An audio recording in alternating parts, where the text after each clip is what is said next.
Liga Champions Eropa musim 2023-2024 telah memasuki babak 8 besar. Secara teori seharusnya sudah tidak ada lagi tim yang berstatus kuda hitam. Namun jika boleh menyebut maka Atletico Madrid dan Borussia Dortmund adalah dua tim underdog yang tersisa di UCL musim ini.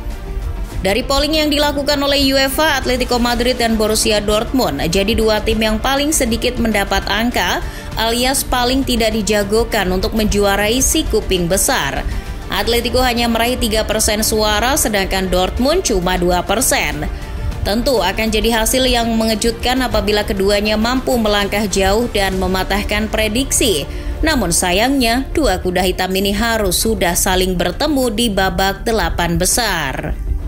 Ketika Liga Champions mengumumkan hasil drawing babak perempat final lewat akun media sosial X, tweet Atletico Madrid versus Borussia Dortmund jadi yang paling sedikit mendapat atensi. Saat naskah ini dibuat, tweet tersebut hanya mendapat sekitar 895.000 views, 15.000 like, 2.700 repost, dan 271-an komentar. Angka-angka tersebut jadi yang terendah dibanding tweet lain yang memuat hasil drawing 8 besar UCL musim ini. Sedikitnya atensi tersebut semoga tidak mengurangi minat football lovers untuk menyaksikan laga ini. Sebab duel antara dua tim berstatus underdog sangat berpotensi menghadirkan hasil sengit yang sulit ditebak.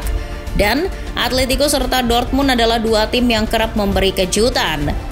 Selain status keduanya sebagai underdog, hal berikutnya yang membuat laga ini makin menarik adalah kondisi kedua tim yang mirip. Los Rojiblancos dan Di Borussen sama-sama tim peringkat 4 di liganya masing-masing. Atletico dan Dortmund juga punya misi yang sama, yakni menghentikan rentetan panjang tanpa penampilan di babak semifinal UCL. Atletico belum pernah mencapai babak 4 besar sejak musim 2016-2017, sedangkan Dortmund sudah absen sejak musim 2012-2013. Dan kompetisi Liga Champions adalah satu-satunya kesempatan tersisa bagi mereka untuk meraih trofi di musim ini. Performa yang ditunjukkan keduanya di UCL musim ini juga kontras dengan apa yang mereka tampilkan di Liga Domestik. Seolah sudah all out di UCL, baik Atletico maupun Dortmund sama-sama lolos ke babak 8 besar dengan performa yang meyakinkan. Atletico Madrid berhasil memuncaki grup C, melangkahi Lazio, Feyenoord, dan Celtic. Mereka lolos dari fase grup dengan rekor unbeaten. Lalu di babak 16 besar, Los Rojiblancos sukses menyingkirkan finalis musim lalu Inter Milan melalui drama adu penalti. Sementara itu, Borussia Dortmund di luar dugaan berhasil menjadi pemuncak grup F yang disebut sebagai grup neraka dengan melangkahi PSG, AC Milan, dan Newcastle United. Kemudian di babak 16 besar, Di Borussen menghentikan langkah PSV Eindhoven yang saat itu masih menyandang status unbeaten di Liga Belanda. Duel antara Atletico versus Dortmund sendiri diidentikan dengan duel antara tim dengan pertahanan kokoh versus tim dengan serangan cepat. Atletico dikenal memiliki defense kokoh nan sulit ditembus ala Diego Simeone. Sementara itu, Dortmund selama bertahun-tahun punya senjata counter attacking yang ditakuti. Namun, fakta statistik justru berkata lain. Di UCL musim ini, Atletico adalah salah satu tim dengan produktivitas terbaik, sedangkan Dortmund adalah tim dengan pertahanan terbaik. Los Rojiblancos menghasilkan 2,4 gol per laga, hanya kalah produktif dari catatan milik Manchester City. Sementara itu di Borussen asuhan Edin Terzic hanya kebobolan 0,6 gol per laga dan sudah mencatat 4 clean sheets. Alasan kokohnya pertahanan Dortmund di UCL musim ini adalah perubahan formasi yang dilakukan oleh Edin Terzic. Semenjak beralih ke formasi 4 back plus 3 gelandang, pertahanan Dortmund jadi makin sulit ditembus. Kredit juga patut diberikan kepada kiper Gregor Kobel yang sejauh ini baru 4 kali kebobolan. Kontras dengan lini bertahannya yang makin kokoh, lini serang Dortmund agak seret gol di UCL musim ini. Hanya menghasilkan 10 gol dalam 8 pertandingan, Dortmund jadi perempat finalis yang paling minim gol. Meski begitu, kecepatan dan kelincahan para winger Dortmund seperti Marco Reus, Donyell Malen, Karim Adeyemi, Julian Brandt hingga Jadon Sancho tak boleh diremehkan. Sementara itu, Atletico Madrid sebenarnya tidak mengubah ciri khas mereka. Diego Simeone masih doyan memainkan formasi dasar 5-3-2 atau 3-5-2. Pembedanya adalah para bek sayap dan winger mereka musim ini yang tampil lebih ofensif.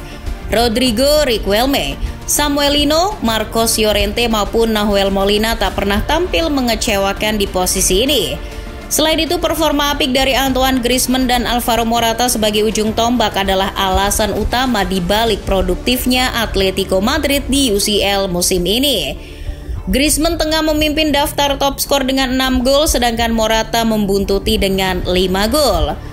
Satu-satunya kekurangan Atletico musim ini adalah lini bertahan mereka yang rentan akibat digempur badai cedera. Di laga 8 besar nanti, Dortmund kemungkinan besar bakal punya keunggulan skuad yang lebih sehat. Pemain Dortmund yang sudah dipastikan absen hanyalah Rami Banesbaini, sementara di kubu Atletico masih ada Vitolo, Thomas Lemar, Marcos Paulo, dan Mario Hermoso yang masih belum tahu kapan bisa merumput kembali. Selain punya keunggulan dalam hal kelengkapan skuad, Borussia Dortmund juga bisa dibilang unggul head-to-head atas Atletico Madrid. Sebelumnya, dua tim ini sudah pernah bertemu di fase grup UCL 2018. Saat itu Dortmund berhasil menang 4-0 di Signal Iduna Park, sedangkan Atletico cuma menang 2-0 di Civitas Metropolitano.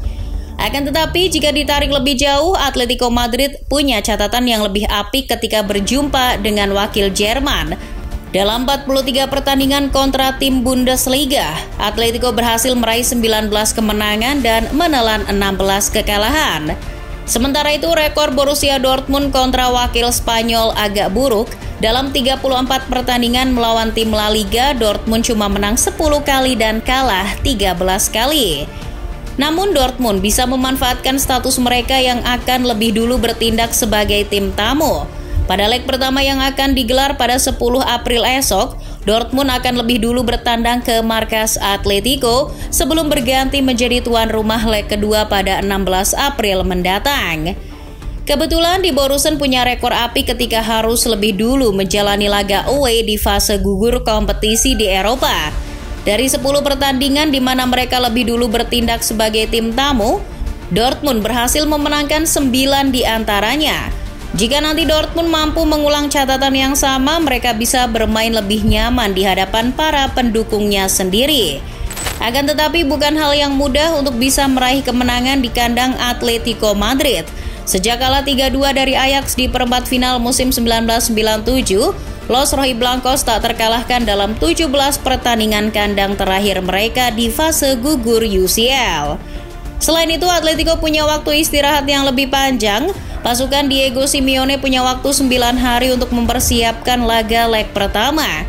Sementara itu, pasukan Edin Terzic cuma punya waktu istirahat kurang dari 5 hari untuk bertandang ke Madrid. Seperti yang kami singgung di awal, laga ini boleh minim atensi, tapi hasil akhirnya sulit ditebak. Prediksi kami, pemenang laga ini adalah mereka yang punya mentalitas dan daya juang yang lebih tinggi. Skor tipis mungkin akan menghiasi papan skor, bahkan potensi drama adu penalti juga bisa tersaji. Bagi football lovers yang tim jagoannya sudah gugur, laga babak 8 besar nanti antara Atletico Madrid versus Borussia Dortmund ini cocok untuk kamu saksikan. Jadi, tim underdog mana yang akan melaju ke semifinal? Atletico Madrid atau Borussia Dortmund?